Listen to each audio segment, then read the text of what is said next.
Ah, ça y est.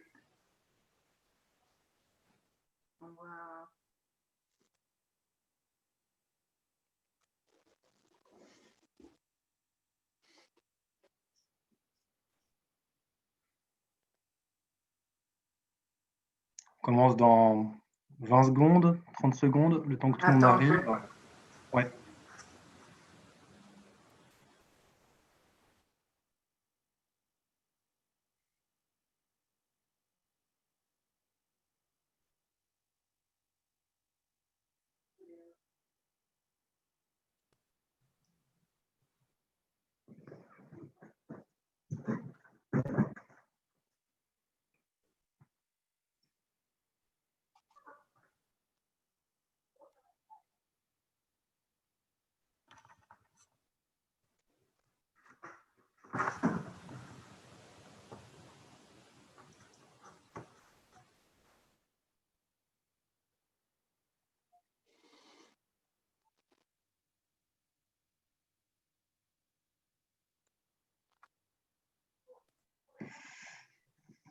On attend encore peut-être une minute, parce qu'il y a encore des arrivées. Ah oui, je crois que c'est raisonnable de laisser. Bah, tu peux peut-être. Je vais commencer peut-être. Ouais. Bonjour à Jérôme Tisserand qui vient d'arriver.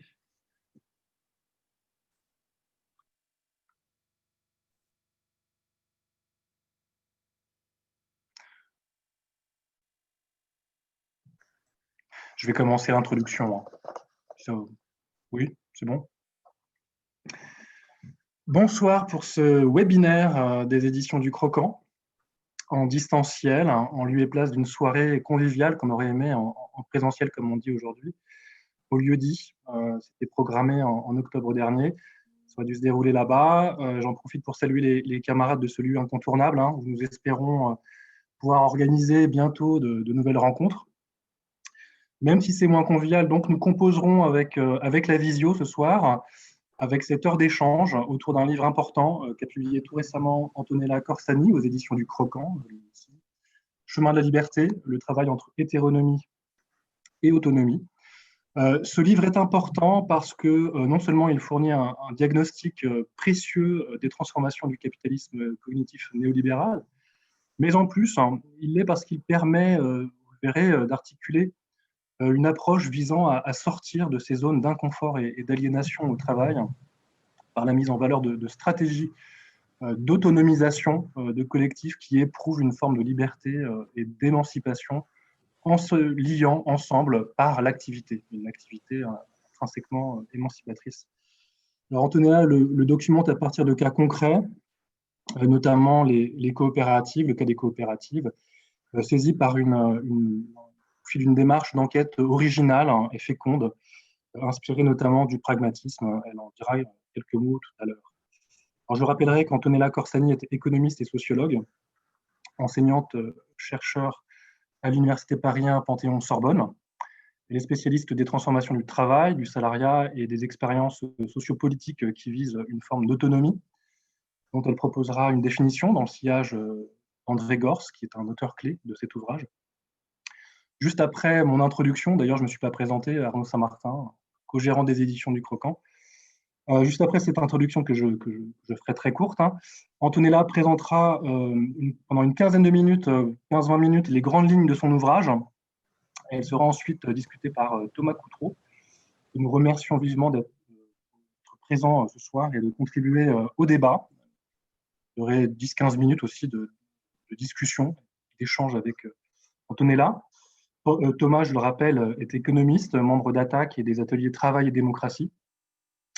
Cette première partie de la rencontre sera suivie d'une discussion avec, je ne sais pas comment la qualifier, comment on dit dans le vocabulaire Zoom, la salle, si l'on peut dire, et je me chargerai de faire remonter les questions qui viendront par le module de chat. Alors moi, c'est la première fois que je le fais, donc je vais essayer d'y arriver. Je vais essayer de regarder ça de plus près au fur et à mesure de l'exposé. Et ce qui serait pas mal, c'est que vous posiez vos questions à tout le monde, conférenciers et tous les participants, de sorte qu'on évite les doublons, les redondances dans les questions qui pourraient être posées. Dernière précision, cette séance est filmée, enregistrée. Filmée, ça c'est une évidence. En tout cas, elle est enregistrée et elle sera disponible sur notre chaîne YouTube des éditions du Croquant, qui pour l'instant est relativement confidentielle. Et on va travailler à la rendre plus visible pour que ces échanges puissent circuler en dehors de cette rencontre de ce soir. Donc, j'en dis pas plus et je transmets le micro à Antonella Corsani qui pourra présenter donc les grandes lignes de Chemin de la Liberté qui est disponible dans les librairies, enfin voilà, en click and collect pour celles qui sont équipées et via notre site des éditions du Croquant, édition-croquant.org. Antonella, à toi. Merci beaucoup, Arnaud. Bonsoir à tout le monde que je ne vois pas. C'est une expérience toujours un peu étrange. J'aurais bien aimé vous voir, donc être dans une rencontre en présentiel. Je tiens à remercier tout d'abord mon éditeur. Je tiens à le remercier parce que dès le premier contact, c'était très, très agréable. Je me suis sentie soutenue et ça, c'est quelque chose de très important et je me suis sentie accompagnée. Donc, vraiment un grand merci à Louis Weber, à Arnaud Saint-Martin et aussi à Catherine Binden qui a organisé cette rencontre. Je remercie aussi Thomas Coutreau. Je suis ravie qu'il ait accepté de me lire et de débattre ce soir de mon livre. C'est un livre auquel je tiens beaucoup pour plusieurs raisons. Et d'abord, pour le présenter, je voudrais commencer par le titre qui peut... Pourquoi Chemin de la Liberté? En tête, j'avais non pas le roman, l'œuvre romanesque de Sartre, j'avais plutôt à l'esprit Les chemins du paradis de André Gorz. Paradis est le lieu libéré du travail en tant qu'activité hétéronome. Et on trouve dans Les chemins du paradis de Gorz, un ouvrage de 83, une définition d'hétéronomie qui me semble assez intéressante. Là où il dit l'hétéronomie ne se résout pas à une question de domination ou d'exploitation. L'hétéronomie relève du fait qu'on ne maîtrise pas, on n'a pas la maîtrise des finalités de notre activité de travail et on n'a pas la maîtrise du produit de notre travail. Donc, il y a une définition très forte de l'hétéronomie et par conséquent aussi de l'autonomie. Donc, Gorz est un théoricien de l'hétéronomie, on peut dire, mais c'est surtout un philosophe de l'émancipation, comme l'a développé Françoise Golin, et un penseur de l'autonomie. Et voilà le sous-titre de mon ouvrage qui est le travail entre hétéronomie et autonomie. Et en fait, cet ouvrage est intégralement inscrit dans une perspective gorzienne, en ce sens qu'en l'écrivant, je dialoguais dans mon fort intérieur avec André Gorz. Je viens maintenant à la structure de l'ouvrage, qui peut apparaître un peu étrange. Il est organisé en 3 parties. Donc, une première partie qui est, on peut dire, théorique. Et on va de la théorie vers l'expérience, qui est la 3e partie. Mais en réalité, ces parties ont été rédigées, pensées et rédigées en même temps, puisque j'étais immergée dans un travail d'enquête pendant quelque chose comme 15 ans. Et donc, c'était l'expérience qui me faisait penser, c'était l'expérience qui m'aidait à penser la théorie et la théorie qui me permettait de lire l'expérience. Donc, c'était quelque chose qui était complètement dans un moment d'aller-retour permanent entre l'expérience et la théorie. Et donc, le livre peut être considéré à un moment donné comme une sorte de photographie qui arrête ce mouvement à un moment donné. Mais le lecteur peut le lire dans l'ordre qui lui convient et à la limite, on peut même sauter des parties. Je vais quand même les présenter très rapidement. La première partie, c'est là où je définis quelque chose qu'on peut dire un cadre. Un cadre, mais qui est quoi? Je parle de capitalisme cognitif néolibéral. Donc, il faut que j'explique un peu ces mots. En fait, quand je parle de capitalisme, je ne le saisis pas comme un mode de production, mais plutôt comme une totalité, donc qui englobe, qui intègre l'objectivité et la subjectivité, qui tient ensemble l'économique, l'institutionnel et tout ce qui relève de ce que j'appelle avec Guattari une fabrique de la subjectivité. Et donc, mon approche, elle n'est pas, je dirais, objective, elle porte sur une analyse des subjectivités. Et en particulier, je vais m'intéresser à cette fabrique de la subjectivité dans le capitalisme cognitif néolibéral. Quand je parle de capitalisme cognitif, je ne le saisis pas comme une nouveauté de l'histoire, puisque je considère que le capitalisme industriel a toujours été cognitif, en ce sens qu'il a mis la connaissance, disons que les processus de valorisation et d'accumulation ont reposé sur l'exploitation de la connaissance, sur la captation des puissances de la connaissance. Mais il devient néolibéral à l'époque contemporaine, et néolibéralisme, je le saisis dans une perspective foucaldienne, non pas encore une fois comme une politique économique, mais comme une technique de gouvernement des populations qui fait de la concurrence entre individus conçus comme entrepreneurs de soi-même un modèle non pas économique, mais un modèle social. Et donc, dans ce capitalisme cognitif néolibéral, les mots de liberté et autonomie sont véritablement pervertis en quelque sorte, ou galvaudés, on pourrait dire.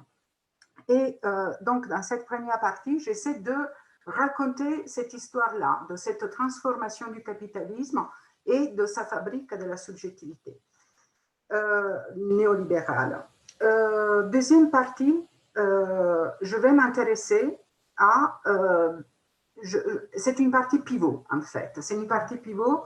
En réalité, c'est le cœur même de l'ouvrage, non pas parce qu'il se situe au milieu, mais parce que c'est véritablement ce qui en fait un peu, je pense, sa spécificité, sa singularité. Puisque la deuxième partie, c'est ce qui me permet justement de basculer de la théorie et de faire agencement avec l'enquête de terrain, en travaillant sur l'expérience et sur l'enquête. Alors, cette partie, donc l'expérience. L'expérience, c'est quoi? C'est véritablement cette fabrique de la subjectivité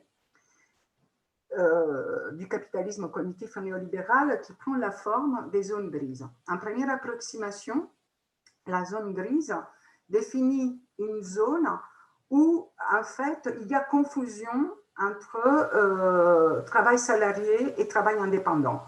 Les frontières ne sont plus étanches. Donc, il y a porosité des frontières, il y a quelque chose qui est de l'ordre d'une, encore plus qu'une porosité des frontières, il y a une transformation des sujets. C'est-à-dire que le salarié peut bénéficier formellement d'une plus grande autonomie tout en étant lié à son employeur par un lien de subordination, alors que le travailleur indépendant, il est hétéronome malgré l'absence d'un lien de subordination.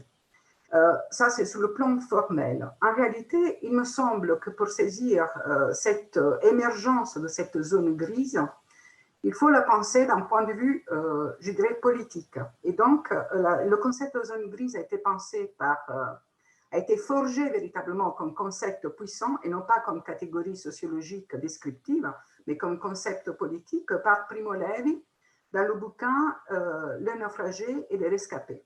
Et dans ce livre, en fait, il pense à la zone grise comme étant la zone habitée par ces figures qui sont les prisonniers fonctionnaires. Ce qu'il explique, c'est que la fabrique de cette figure qui est maître-esclave en même temps est une fabrique nécessaire pour pouvoir organiser le pouvoir dans les camps de concentration. Alors, est-ce que j'ai trop osé en voulant utiliser cette catégorie? Lui-même, il le dit. J'ai construit une théorie du pouvoir dans les camps, mais qui ne se limite pas aux camps. Allez regarder dans vos entreprises. Et c'est exactement ce que j'ai essayé de faire. Essayer de voir qu'est-ce que c'était, cette fabrique de personnes qui sont à la limite, qui sont assujetties et qui pourtant, subjectivement, elles sont fabriquées comme s'ils étaient dans l'autonomie, dans la liberté, etc. Et donc, c'est cette chose-là qui m'a véritablement intéressée. Mais elle ne m'a pas intéressée de manière abstraite parce que, en fait, j'étais sollicitée, et c'est là les figures dont je parle, l'intermittent du spectacle, l'entrepreneur salarié, parce que quelque part, ils sont venus à moi. Je ne suis pas allée à eux, on s'est rencontrés quelque part. C'est une histoire véritablement de rencontre joyeuse, quelque part. Et les intermittents du spectacle qui se retrouvent, bon, l'intermittent du spectacle est un salarié. L'artiste du spectacle est un salarié, mais il est sous la base un principe de droit qui est la présomption de salariat. Et donc, il est présumé salarié, même si le lien de subordination est faible. L'entrepreneur salarié associé des coopératives d'activité d'emploi est une autre figure très intéressante et complexe, puisque en fait, c'est une figure on pourrait dire, d'autres entrepreneurs qui deviennent salariés de leur propre entreprise. Au départ, lorsque les coopératives d'activité d'emploi ont été créées au milieu des années 90, ce n'était pas tout à fait ça. C'était accompagné à l'insertion par l'économique, c'était accompagné à la création d'entreprises.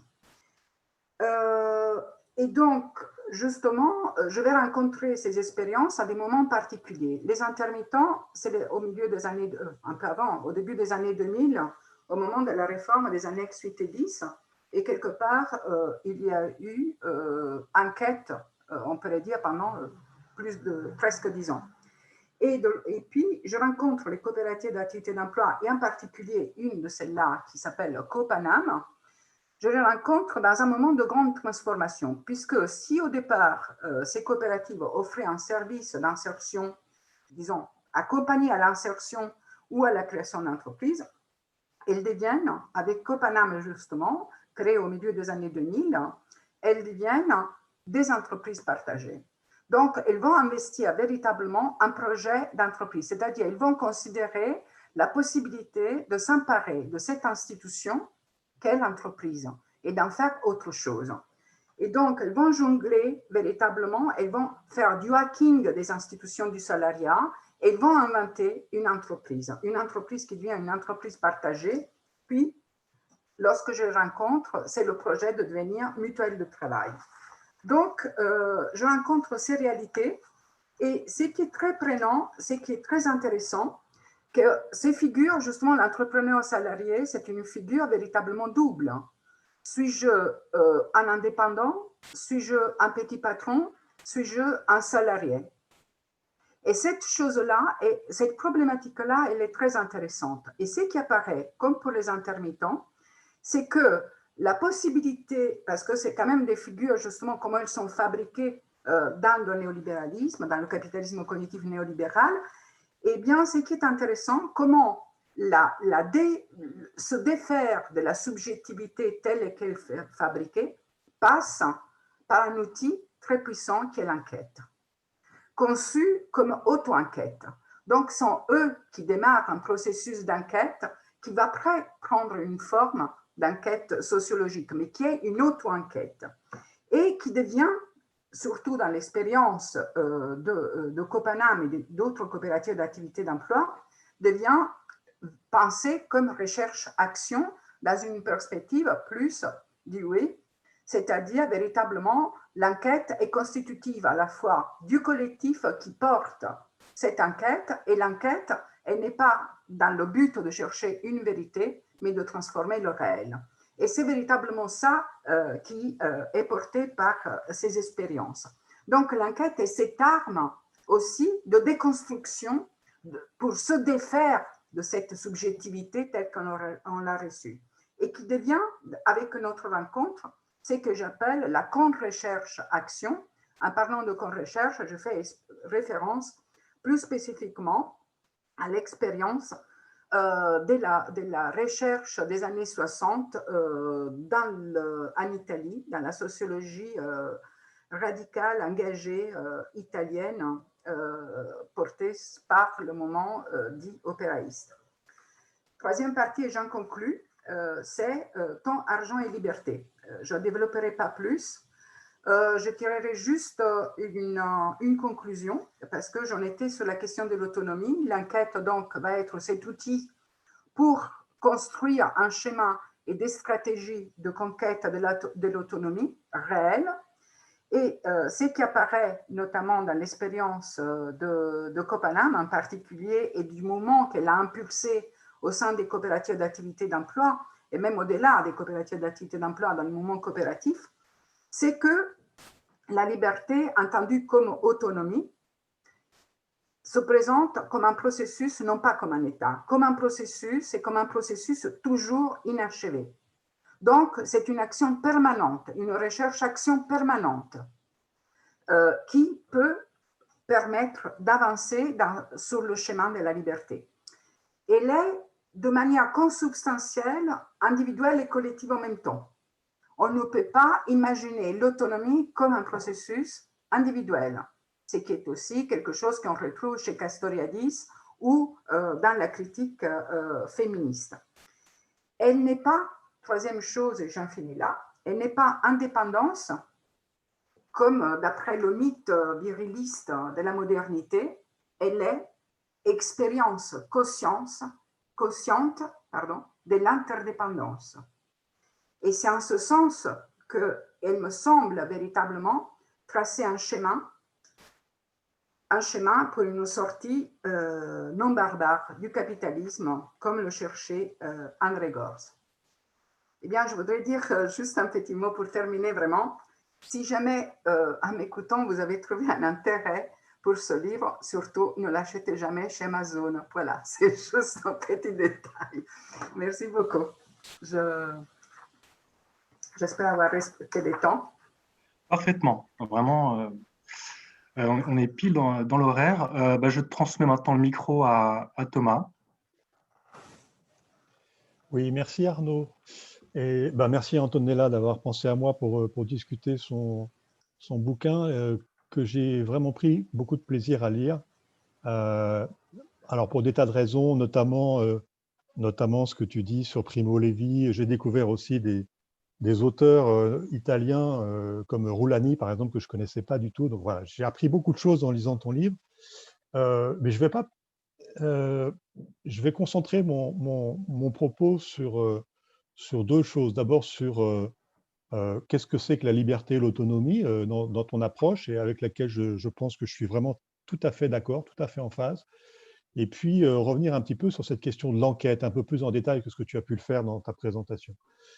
Alors, je voudrais d'abord dire que je suis vraiment entièrement d'accord avec la démarche politique d'ensemble de ce bouquin. C'est suffisamment rare que je sois d'accord entièrement avec une démarche politique pour le souligner. Dans une société où le travail demeure un déterminant essentiel des expériences individuelles et collectives, un facteur structurant des destinées sociales et aussi du destin politique et écologique de nos sociétés, je crois comme toi que la question de la liberté dans le travail est une question politique essentielle, vitale et considérablement sous-estimée par la gauche aujourd'hui. Et face à un capitalisme plus injuste et plus prédateur que jamais, on ne préservera pas la santé des humains et de la planète et la démocratie, tout simplement, si on ne sort pas de l'hétéronomie capitaliste imposée au travail.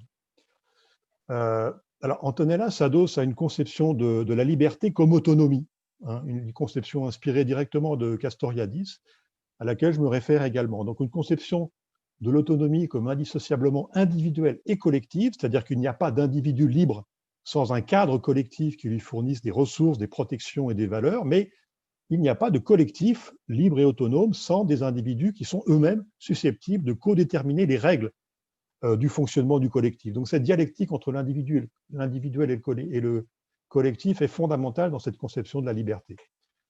Donc l'autonomie n'est pas la souveraineté de l'individu monadique, comme dirait Castoriadis, mais c'est l'interdépendance consentie d'individus libres.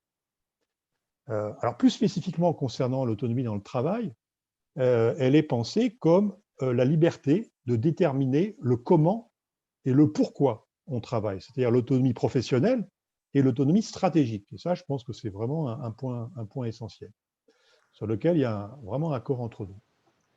Après, je vais faire état de quelques désaccords pour quand même pimenter un peu la discussion. j'ai des désaccords assez importants avec ce que dit le livre sur l'analyse du capitalisme contemporain, et en particulier ce que tu appelles, enfin, le capitalisme cognitif néolibéral. C'est le mot cognitif, moi, qui me pose problème, hein. C'est-à-dire, en fait, en utilisant ce terme, on monte en exergue, on monte en épingle un aspect particulier qui est important, mais ce n'est pas le problème, mais qui est un aspect particulier du capitalisme d'aujourd'hui. Mais on pourrait monter d'autres, et d'autres auteurs montent en épingle d'autres aspects tout aussi importants. On parle de capitalisme informationnel, de capitalisme émotionnel, de surveillance ou de biocapitalisme. Bon.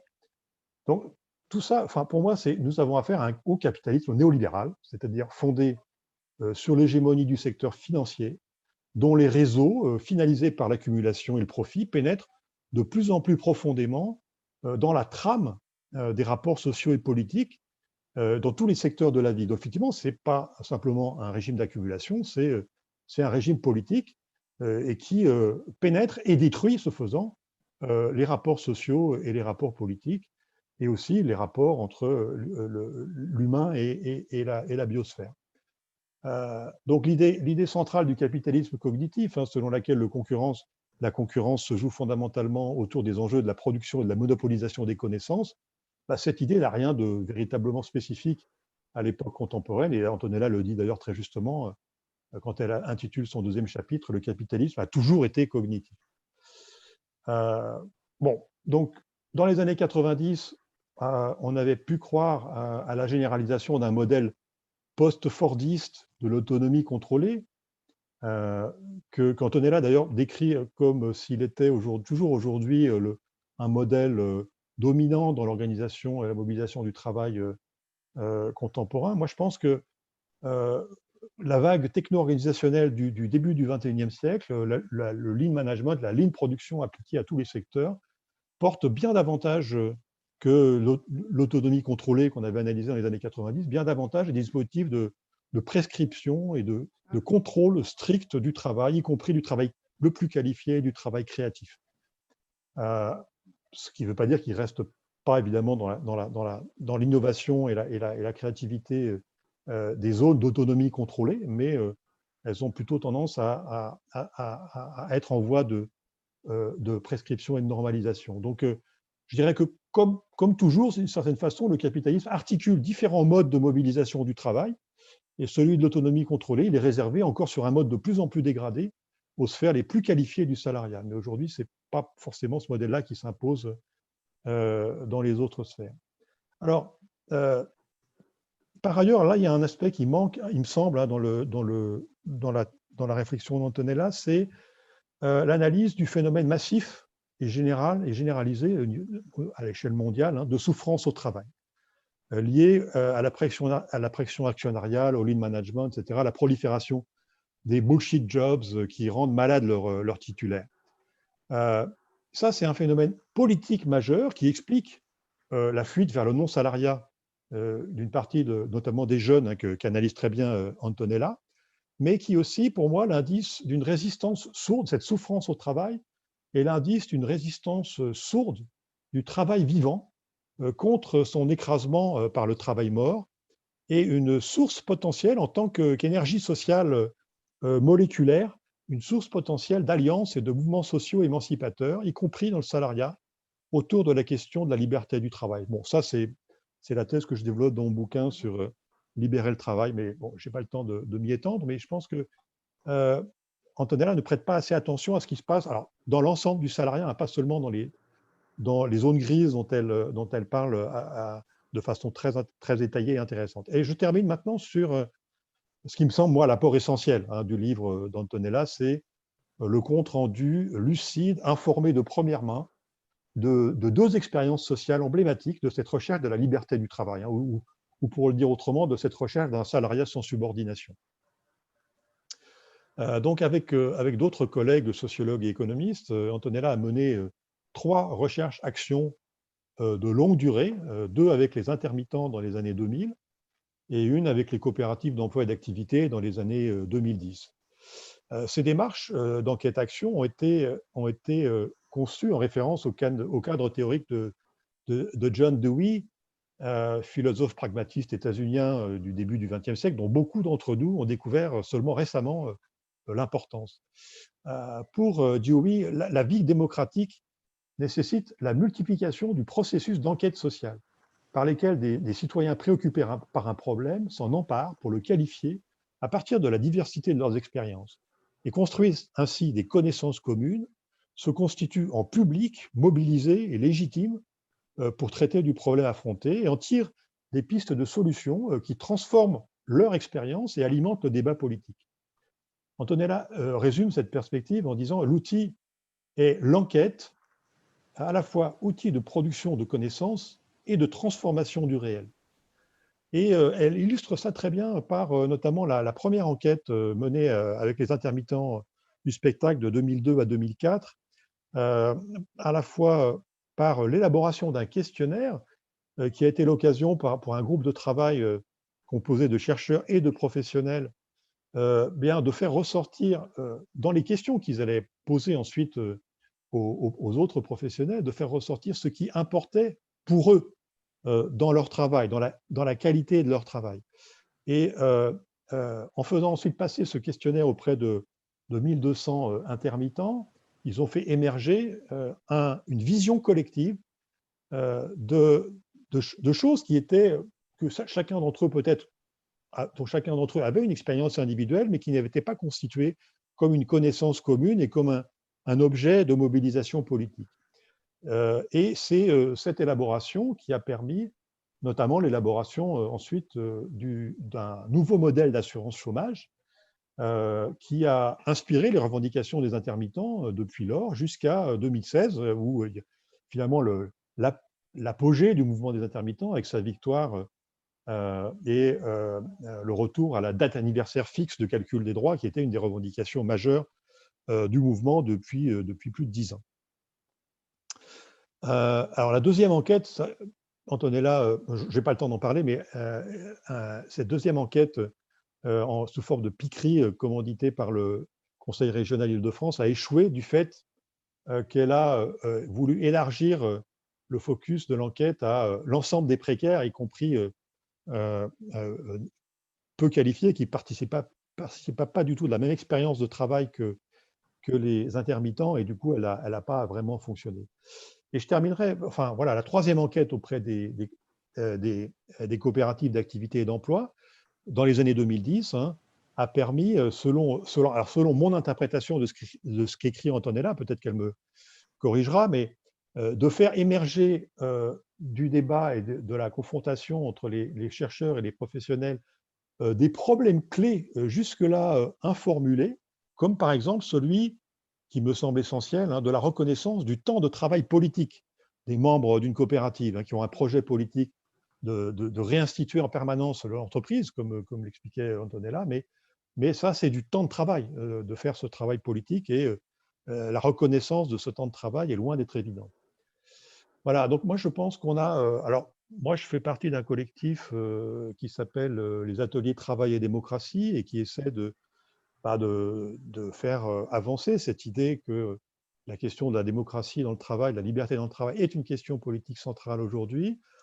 En ce moment, on est en train de travailler avec un collectif de soignants qui, dans la foulée des mobilisations de soignants de ces dernières années, essaie de construire du commun entre les différentes professions, médecins, infirmières et soignantes, etc. Et puis aussi entre les spécialités, parce que Dieu sait que c'est un monde très hétérogène, le monde des soignants. Et moi, je pense que dans cette réflexion qui est en cours, qui ne fait que commencer en fait, l'apport de livres d'Antonella pourrait être extrêmement intéressant comme expérience inspirante d'écriture, enfin de rédaction, de travail collectif autour d'un questionnaire, ensuite de passation de ce questionnaire qui permet de penser autrement une expérience commune, de la rendre vraiment commune, et puis de mobiliser et d'élaborer de façon féconde des propositions alternatives beaucoup plus fondées et beaucoup moins abstraites que ce qu'on peut élaborer à partir d'un discours macro-social, macroéconomique relativement abstrait. Donc, voilà, merci Antonella. J'espère que les pistes d'action que tu as ouvertes dans ta pratique sociale et dans ton bouquin seront inspirantes pour d'autres. Avant que tu répondes, Antonella, je réitère hein, ma suggestion. Si vous avez des questions, des réflexions, n'hésitez pas à utiliser le module de chat et je les fais remonter juste après les réponses qu'apportera Antonella. Merci en tout cas. Bon, merci beaucoup Thomas pour cette lecture de mon livre. Ça me fait vraiment très plaisir. Vraiment très plaisir. Alors, il n'y a pas vraiment de questions. Je voudrais revenir sur un point pour expliquer pourquoi j'ai tenu à continuer d'appeler ce capitalisme cognitif néolibéral. On est tout à fait d'accord qu'on peut parler de capitalisme néolibéral en sachant que justement, je ne pense pas que ça suffise d'enlever le néolibéral pour qu'on se libère en fait. Hein. Je pense qu'il faut prendre le capitalisme néolibéral comme un tout et le problème, c'est ce tout. Et pourquoi je tiens à le définir cognitif? Bon, je dis en suivant Roulani, que Thomas a remarqué, c'est un auteur que je pense vraiment très, très intéressant, Ezio Roulani, je repris sa propre critique en disant le capitalisme a toujours été cognitif. Donc, qu'est-ce que ça m'apporte? Qu'est-ce que ça nous apporte de penser le capitalisme comme cognitif, en spécifiant que dire capitalisme cognitif, ça veut dire avant tout que le capitalisme a besoin et a eu besoin de la connaissance. Mais dire que le capitalisme a toujours été cognitif, pour moi, c'est deux choses importantes. C'est la première, c'est de dire que le soi-disant développement des forces productives n'est pas un produit du capitalisme. La puissance collective de produire des connaissances préexiste au capitalisme. Mais donc, c'est penser le capitalisme comme puissance de captation de cette intelligence collective. Et donc, c'est quelque part aussi la possibilité de penser le problème aujourd'hui qui apparaît comme problème écologique, non pas comme une erreur ou une dérive de l'histoire du capitalisme, mais inscrite véritablement dans son histoire. Puisque justement, il a capté, il a contrôlé, il a pris le contrôle, il a subsumé, si on reprend la terminologie marxienne, il a subsumé d'abord formellement puis réellement la sphère de la science, la sphère de la connaissance, au-delà de la simple science, hein, de la connaissance scientifique, la sphère des connaissances. Et en faisant cela, a été véritablement une force de destruction. Hein. Donc, j'en ai besoin pour pouvoir justement penser cette histoire du rapport à la question de la connaissance. Si je vais prendre en compte la connaissance, je suis aussi obligée de revoir les catégories politiques avec lesquelles, de la théorie politique, avec lesquelles on a analysé l'histoire du capitalisme. Et c'est cette chose-là aussi qui m'intéresse, c'est-à-dire revenir sur l'histoire. Et je suis obligée, à partir justement de la prise en compte de la connaissance qui n'était pas dans le mode d'exposition, d'analyse de la représentation du capitalisme. Voilà pourquoi j'y tiens beaucoup. Donc, ça, c'est la première chose. Concernant la question de la multiplicité des formes que tu dis, Thomas, je suis tout à fait d'accord avec toi qu'il y a une multiplicité de formes. Maintenant, il est vrai aussi que je me suis limitée à cette expérience de travail et donc à ces figures qui sont poussées vers la création de leur propre entreprise. Donc, qui sont poussées d'une manière particulière à créer leur propre entreprise et voir les formes d'organisation qui se mettent en place. Donc, sur des formes spécifiques, et donc je ne traite pas d'une multiplicité de formes. Là, par exemple, j'ai commencé à traiter la figure du salarié entrepreneur, c'est-à-dire celui qui est poussé à l'intérieur de l'entreprise, notamment sur le modèle Google, mais sans pas simplement, à créer une entreprise interne à l'entreprise qui l'emploie, qui est une nouvelle figure, un code d'autonomie particulière. Il est évident qu'il y a une multiplicité de formes avec la question de la prescription, mais qui est aussi prescription des comportements. Et en ce sens, quand je prends en compte les analyses des grilles d'évaluation des salariés, on voit bien que l'autonomie devient un des critères d'évaluation des salariés. Et donc, ça veut dire quelque part qu'effectivement, l'économie est prescrite. Donc, dans la prescription, rentre même le comportement, soi-disant, autonome. Donc, je suis d'accord sur la complexité dont tu parles, mais je pense aussi qu'il faut pouvoir après descendre sur des analyses fines de forme spécifique. Alors, quant à la souffrance au travail, c'est quelque chose peut-être que je n'ai pas assez développé, mais qui est important, notamment dans les coopératives d'activité d'emploi. Beaucoup de personnes que j'ai pu rencontrer, qu'on a rencontrées, avec lesquelles on a construit l'enquête, sont des personnes qui ont fui véritablement le salariat après des expériences plus ou moins graves de souffrance au travail.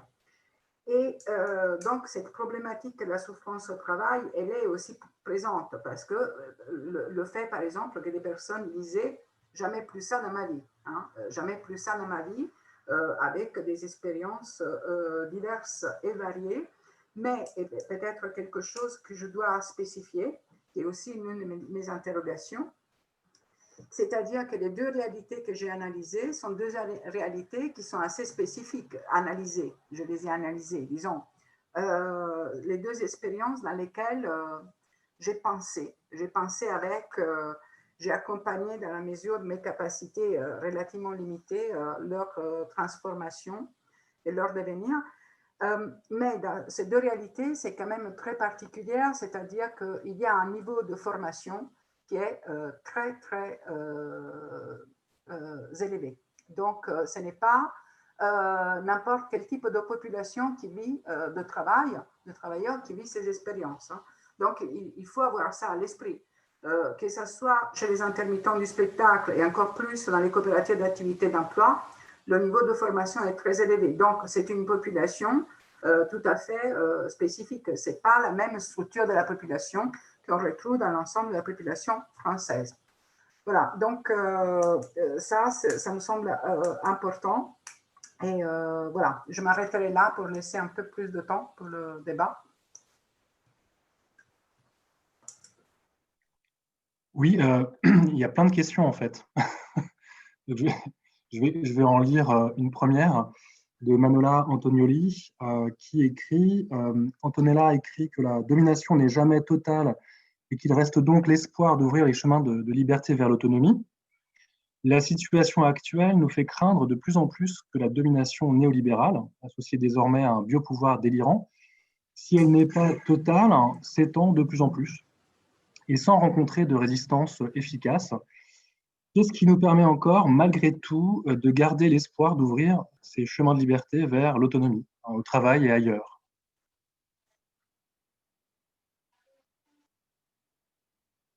Je réponds? Si tu veux. En fait, j'ai terminé en disant que Gauss parlait du risque d'une sortie barbare du capitalisme. Je pense qu'il avait tout à fait raison et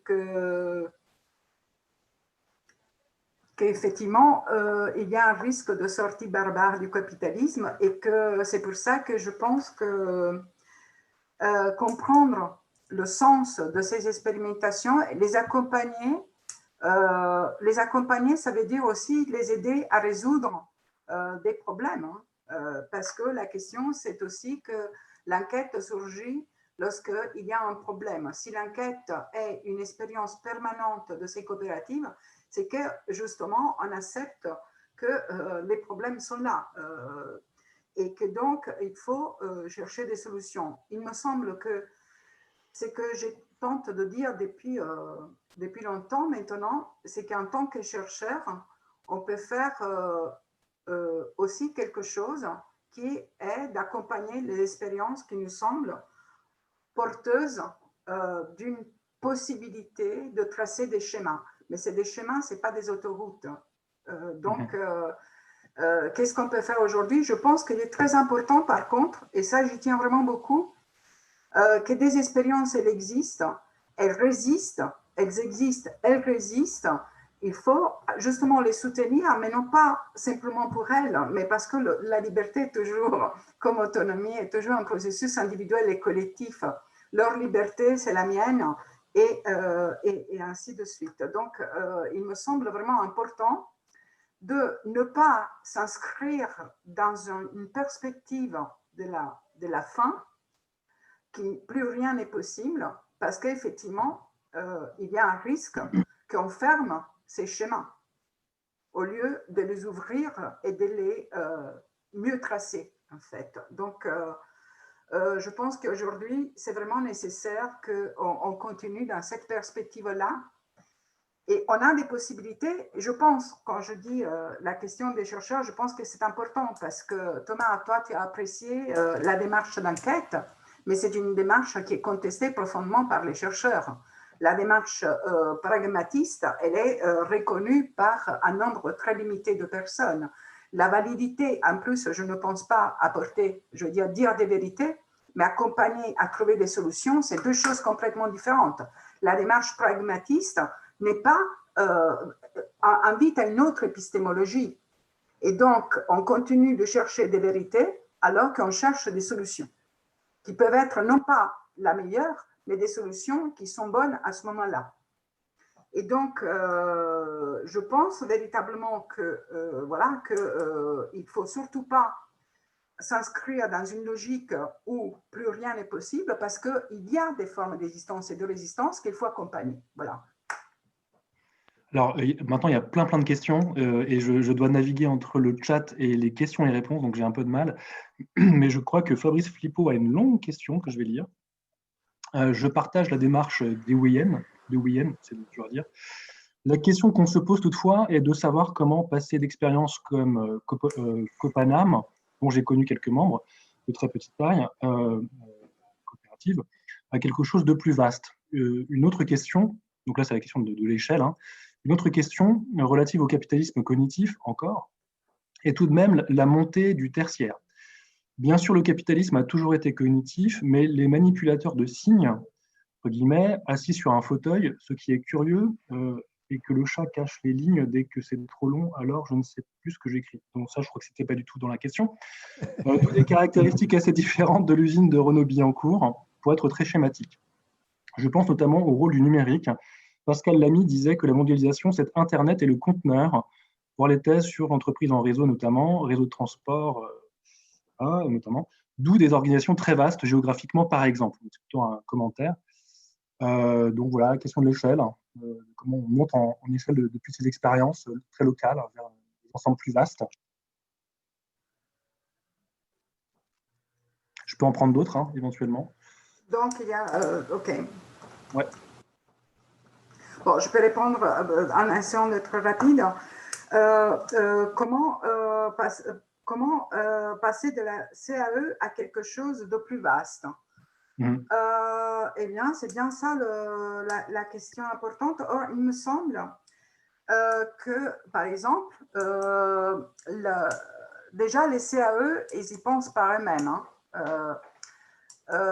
Donc, le fait d'avoir créé des alliances, on pourrait parler, en prenant le langage des entreprises, des alliances stratégiques entre coopératives, me semble véritablement très, très important. C'est-à-dire, on peut imaginer une sorte, par exemple, de multinationale des alternatives, non? Une multinationale, mais qui est faite sur le modèle de Copanam. Alors, il faut que je l'explique quand même un peu, le modèle de Copanam.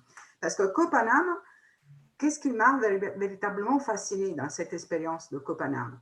D'avoir posé la question du pouvoir d'emblée, c'est-à-dire de ne pas faire semblant qu'il n'y a pas de relation de pouvoir. Il y avait un peu de cette je dirais, illusion ou un mythe dans certaines formes alternatives de coopératives qui ont existé, etc. Copanam a pris d'emblée la question du pouvoir. Les relations de pouvoir existent, on ne peut pas s'en défaire. Le pouvoir, on ne peut pas s'en défaire. il existe, donc on peut le travailler. Et cette idée-là, je l'ai trouvée très, très intéressante parce qu'elle est présente, on ne fait pas semblant qu'il n'y a pas de pouvoir. Il est comment on le travaille, comment on le distribue. Et ce que j'ai trouvé intéressant, c'était comment ils organisaient véritablement, comment ils inventaient des règles, des institutions pour pouvoir à la fois organiser le collectif et l'autonomie pensée à chaque niveau, que ce soit au niveau de l'individu, que ce soit au niveau des collectifs qui existent à l'intérieur de Copanam, que ce soit au niveau des coopératives qui sont filiales de Copanam, que ce soit dans les relations avec d'autres coopératives, de sorte à pouvoir devenir grand sans inscrire le grand dans la hiérarchie et donc dans la reproduction de relations hétéronomes. Donc, comment on travaille le fait d'être grand. Donc, est-ce que c'est possible de devenir grand? Je pense qu'aujourd'hui, les expériences qui ont été menées avec d'autres coopératives comme Smart notamment, Smart étant au départ une grande association belge qui s'est transformée il n'y a pas très longtemps en coopérative et qui est inscrite véritablement, je dirais, dans son devenir coopérative, même sur le plan formel, elle est déjà une coopérative, mais elle est inscrite dans un long parcours de devenir coopérative parce que quand on a 65 000 membres et on est une association, ce n'est pas évident de devenir coopérative. Hein, et coopérative qui implique ce degré d'implication de tout un chacun. Donc, je pense que comment on peut devenir plus grand, est-ce que c'est possible de devenir plus grand? Mais je pense qu'on peut imaginer quelque chose, c'était ce que j'imaginais quelque part, c'était en imaginant par exemple le nouveau modèle d'assurance chômage conçu par les intermittents, conjugué avec ces multinationales, on peut dire, d'entrepreneurs salariés associés, et qui devient in fine, par exemple, si vous allez sur le site de Copanam, maintenant on trouve coopératrices et coopérateurs. Donc c'est déjà se défaire aussi de cette ambiguïté hein, pour devenir encore autre chose. Eh bien, en imaginant ça et en le conjuguant aussi avec des expérimentations, je pense à quelque chose sur lequel je suis en train de travailler actuellement, des expérimentations que j'appelle écosophiques, de collectifs qui justement travaillent avec les trois écologies de Guattari, l'écologie mentale, l'écologie environnementale, l'écologie sociale. Eh bien, en imaginant l'articulation de ces réalités, on peut commencer à imaginer quelque chose. Encore une fois, c'est des schémas de liberté hein, qui se préfigurent. Quelque chose de plus vaste, je pense qu'il est pensable. Je n'ai pas répondu à l'autre question de Fabrice, mais je ne vais pas répondre sinon. Sur le tertiaire, le rôle du numérique. Mais sinon, on est déjà presque à la fin du temps. Oui, parce qu'il y a plein de questions. Il y a énormément de questions d'un coup qui sont arrivées. En fait, là, il y a une réflexion, question qui est venue et je pense qu'il est vraiment dans le prolongement. Je n'arrive pas à voir le nom, ça apparaît pas sur la question, je suis navré. C'est une personne qui était engagée à Copanam. Je pense que donc ça fait lien avec ce que tu disais.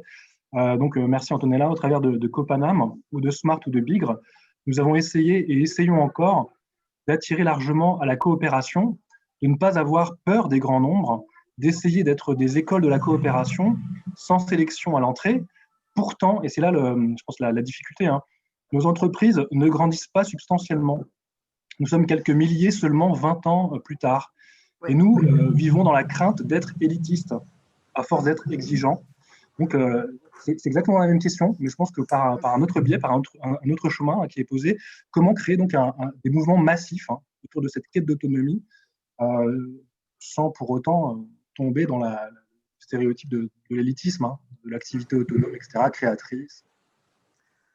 Oui, ce pourtant, je le connais bien et je suis tout à fait d'accord. Alors pourtant, je pense que quand je parlais de la fabrique néolibérale de la subjectivité, je pense qu'elle est vraiment très importante. Elle est très importante dans le sens que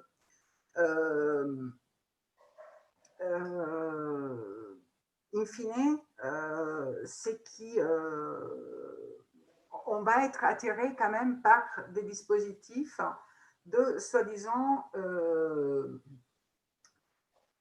indépendance. J'ai un peu peur de vexer quelques-uns en donnant des exemples.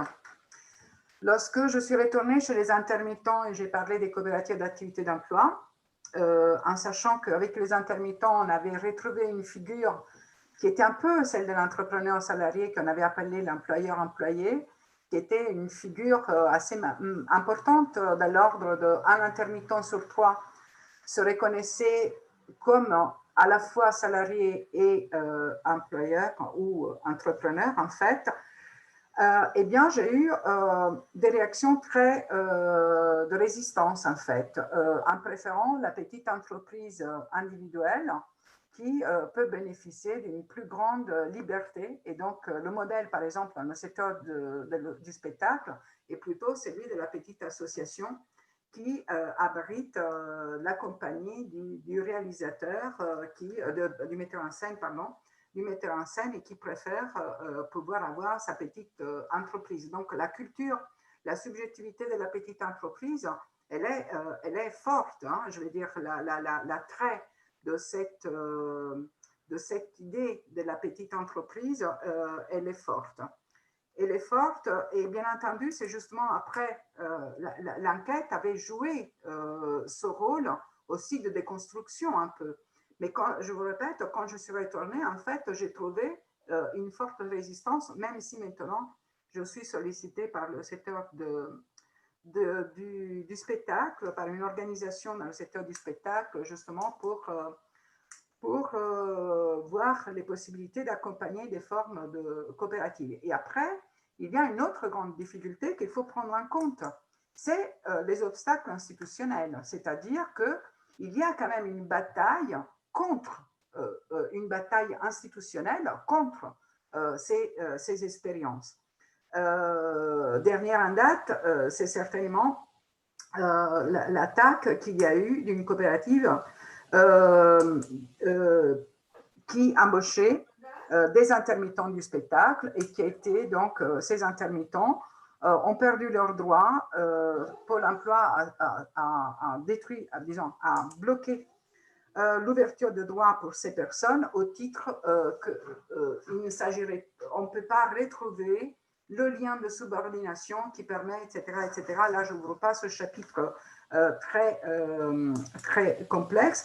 Il y a le problème quand même institutionnel qui est important, qu'il n'y a pas véritable, c'est des batailles importantes sur le plan institutionnel pour inventer des nouvelles institutions, pour les faire exister, pour pouvoir garantir les droits. Et il y a de l'autre côté une fabrique qui continue de fonctionner. La fabrique néolibérale fonctionne, continue de fonctionner. Et donc, effectivement, le mouvement des coopératives d'activité d'emploi, c'est quelque part a connu un développement plus faible. Disons, il n'a pas connu le développement qu'on aurait pu espérer pour ces deux raisons, je pense. Un obstacle institutionnel et un obstacle véritablement par la puissance de cette fabrique de la subjectivité. Oui, Thomas. Juste un point, c'est à quoi ça sert ce qu'on fait là, ce que font les coopératives d'activité, ce qu'ont fait les intermittents, ce que font les innombrables initiatives d'économie solidaire, de circuits courts, etc. dans le monde. Alors évidemment, c'est pas dominant, ça ne renverse pas le capitalisme néolibéral, mais c'est un travail de construction d'un imaginaire collectif, d'un imaginaire alternatif. Si on a créé la sécurité sociale en 1945, c'est parce que pendant des décennies, des ouvriers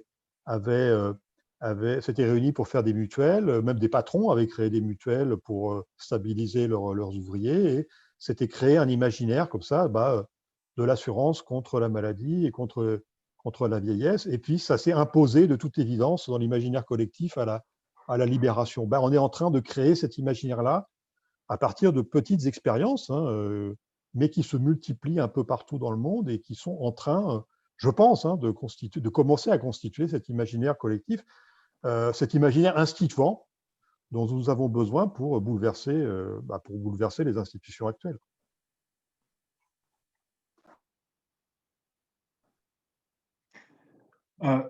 Tu veux répondre, Antonella? Ben, je suis tout à fait d'accord avec Thomas, en fait. Je suis vraiment complètement d'accord avec lui sur cette histoire d'imaginaire instituant. On est parfaitement d'accord. C'est vraiment un peu cette idée-là, avec cette idée-là que je travaille notamment avec, je ne l'ai pas nommée, et pourtant c'est important parce que sans elle, je ne serais pas là. C'est Marie-Christine Bureau, avec qui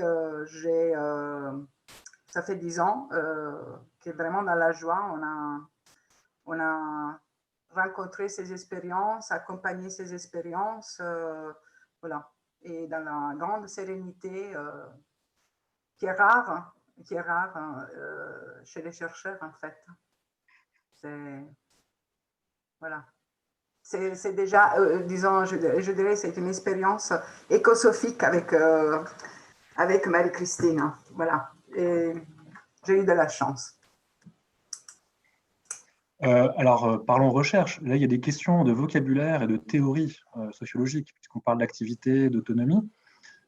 Pasquale Di Muro pose la question de l'agency. Est-ce que tu formules, est-ce que tu te rapproches du concept d'agency, d'agencéité ou d'agentivité, et quel est son rapport avec l'autonomie? Et une question pendante, redoutable, est-ce que la masse peut être autonome? Bon, alors sur Agency, je suis désolée de ne pas donner de réponse à Pasquale De Muro, mais je ne travaille pas du tout avec cette catégorie. Donc, je ne l'ai pas prise en compte, je n'ai pas travaillé avec cette catégorie. J'aime vraiment beaucoup la catégorie autonomie et je pense que je vais continuer de la penser comme autonomie. Et donc, non, je ne me suis pas du tout mesurée avec Agency pour comprendre s'il y avait en plus quelque chose à faire avec. Je pense que j'aime aussi le mot d'autonomie. Je l'ai travaillé, j'essaie de le... Bon, est-ce qu'il peut y avoir une autonomie de masse? Dire que l'autonomie est, avec Castoriadis, que l'autonomie est toujours individuelle et collective en même temps, et qu'elle est impensable comme projet individuel si elle n'est pas inscrite dans une démarche collective. Est-ce que je dois parler de masse? Je parle de collectif, non pas de masse. L'idée de masse me semble faire perdre la singularité de chacun, ça massifie. Collectif, c'est un mot que j'aime aussi beaucoup, qui me semble important à travailler, surtout dans une société comme la société néolibérale dans laquelle on est repoussé vers les individus, vers l'isolement des individus, et bien entendu dans un moment comme aujourd'hui où, je dirais, la pandémie nous accompagne pas beaucoup dans des tentatives de recomposition des collectifs. On est repoussé de plus en plus et je crains vraiment beaucoup les conséquences sur le travail aussi de la pandémie et donc des expérimentations qui se font avec le confinement.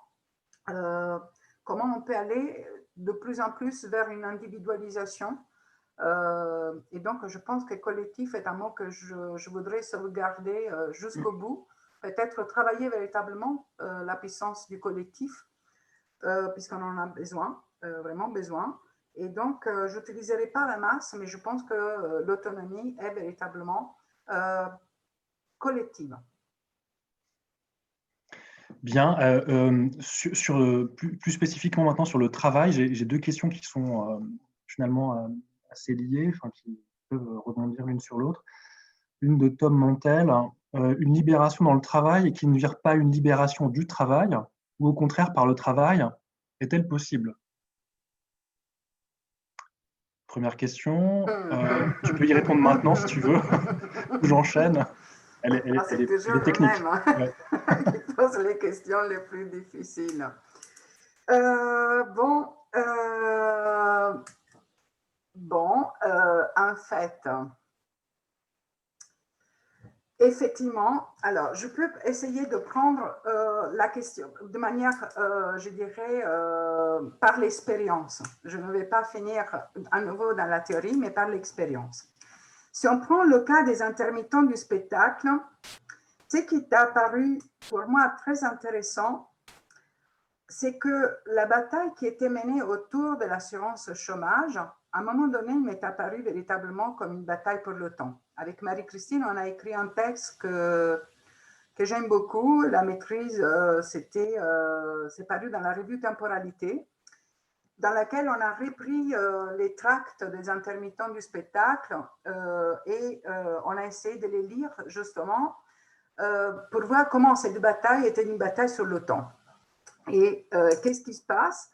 En fait, effectivement, la question de l'assurance chômage était ce qui permettait quelque part de libérer du temps et par là de libérer du temps qui pouvait être consacré à des activités qui étaient des activités non finalisées, donc des activités, pour reprendre la définition de Gord, véritablement autonomes, et que donc, si on s'en tient à la définition de Gord, on est déjà dans une libération du travail. Si on définit le travail avec Gord comme une activité intrinsèquement hétéronome, puisque finalisée, si on le définit comme ça, avec Gord, comme une activité hétéronome, puisque c'est toute activité dont la finalité est autre que l'activité elle-même. Par exemple, étudier pour connaître, c'est une activité autonome. Travailler pour accroître son capital humain, c'est du travail, puisque l'activité d'étudier, je dis travailler, d'étudier, n'est plus finalisée à elle-même, mais finalisée à autre chose. Donc, c'est ça la définition qu'est donnée Gord de autonomie du travail. Et donc, dans ce sens, on voit que la bataille des intermittents pour le temps était une bataille pour libérer du temps permettant des activités qui visent à être des activités autonomes au sens donc qui ne sont pas du travail. Donc, ça revient sur la question de la libération du travail. J'espère avoir répondu. Et donc, est-ce que quand on parle de travail, la libération dans le travail, par le travail, est-elle possible? Alors là, c'est un peu plus compliqué, mais c'est un peu plutôt, effectivement, là, du coup, ça revient peut-être à la question que tu as mis en exergue tout à l'heure, Thomas. C'était l'histoire de l'enquête et chez les entrepreneurs salariés et le problème de cette activité débordante, puisque en fait, les enquêtes qu'on a réalisées portaient véritablement sur temps et argent. C'est pour ça que la partie temps, argent et autonomie, en fait. C'est pour ça que la troisième partie porte ce titre. Et donc, le fait que chez les entrepreneurs salariés, on retrouve un grand équilibre dans la journée moyenne de l'entrepreneur salarié. Et en revanche, c'est chez ce qui porte les salariés de la structure, je dirais les politiques, ce qui porte le projet des coopératives, on a trouvé des journées qui étaient tout simplement impressionnantes, avec des temps débordants. Et donc là, effectivement, on est dans une sorte de travail qui vise à fabriquer de la libération dans le travail. Et donc, on a cette complexité-là qu'on retrouve. Donc, j'espère avoir, oui, répondu à une question qui était un peu complexe. Voilà. Une question. Merci en tout cas pour vos questions qui sont belles. Oui, il y en a encore une là.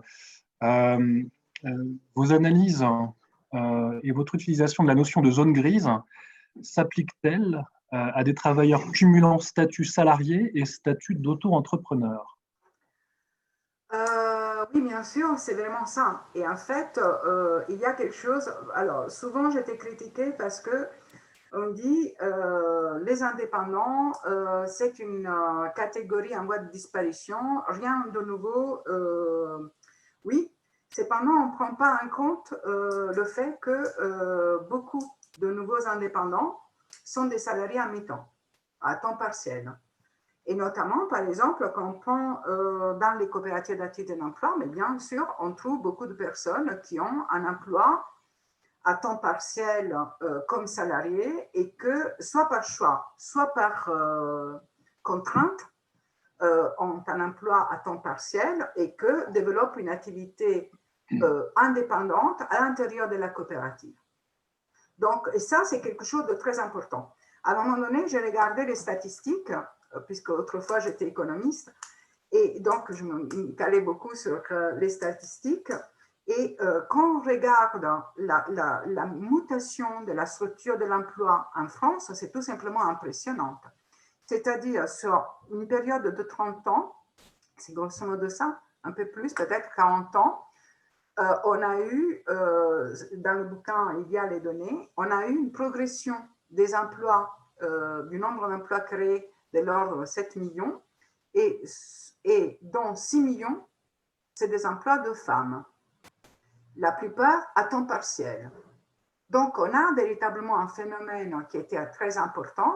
Le temps partiel est quelque chose de très, très important dans la structure de l'emploi. Et donc, beaucoup d'indépendants, même si donc beaucoup de personnes développent des activités indépendantes, bien que d'un point de vue statistique, soient toujours comptabilisées sous l'activité salariée. Ça, et d'ailleurs, quand on regarde aux États-Unis, on ne comprend pas parce que le taux de salarisation aux États-Unis est très élevé. Il est de l'ordre de 95%, si je ne me trompe pas. Et quand vous allez sur le site là, ça m'échappe le nom, pourtant j'en parle dans le livre, des freelancers, le site de la Freelancer Union, on voit que le nombre est exorbitant et on ne comprend pas pourquoi. Parce que justement, on est dans des situations de cumul d'emplois. Et plus on va vers des formes de flexibilité des emplois, plus on va vers des cumuls d'emplois. Et donc, effectivement, tout à fait, la zone grise est exactement aussi cette zone où on trouve cette situation de double emploi. Bien, alors on a dépassé de 10 minutes et je dois assurer le chronomètre. On va conclure gentiment. J'ai deux informations à passer. Bon, déjà, vraiment, lisez cet ouvrage, vraiment important. Vous pouvez le retrouver en circuit court via notre site et aussi une information intéressante qui a transité par le chat. Les libraires qui vendent par correspondance sont exonérés des frais postaux. Se faire livrer un ouvrage acheté à distance dans une librairie coûte 1 centime et un peu de temps d'attente, bien sûr. Voilà. Et l'autre information, il y aura, j'espère, s'il n'y a pas de couvre-feu ni de confinement en janvier, une nuit de la lecture à Paris. Et nous, on avait organisé il y a 2 ans une soirée au lieu-dit. Donc, on prévoit de faire une soirée au lieu-dit, je crois que c'est le vendredi, peut-être fin janvier. Et on réinvitera Antonella et Thomas, si vous êtes présents également, pour discuter encore du livre, dont les analyses seront évidemment encore très pertinentes et actuelles pour échanger sur les transformations du travail contemporain. Donc, j'en ai fini, on en a fini. Merci beaucoup à tous d'être venus. Vous étiez 60, c'est impressionnant. Très sage, hein, vous ne pouviez pas parler, c'est un peu frustrant, j'imagine. Mais encore une fois, on pourra le faire, j'espère, en janvier, si ça va mieux. Donc, merci encore et puis bonne soirée à tout le monde. Merci beaucoup. Merci. Au revoir. Merci. À Au revoir. tous. À bientôt. À bientôt. Et toutes. À bientôt Merci en janvier, beaucoup. donc. En janvier. Au revoir. Espérons-le.